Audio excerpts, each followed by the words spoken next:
Любимый mani yaxshi ko'rgan bahoriy salatimizni tayyorlaymiz. Bu buxorocha chakka cho'lop deyiladi. Yana bilmadim kim qanaqa aytadi, lekin men chakka cho'lop deyman. Ruschasida okroshka deyiladi. Ko'p kishi go'sht, tuxum, kartoshkali soladi, lekin men to'g'risini aytsam, mana shunaqa ko'katli, pomidor, bodringli yaxshi ko'raman.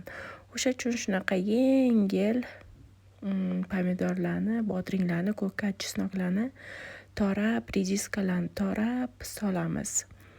Keyin nima demoqchiman, videoda ko'rib borasizlar. Tuz solaman. Tuzdan keyin ozgina toza suv bilan чисто anaqa gazirованный suv aralashtiraman.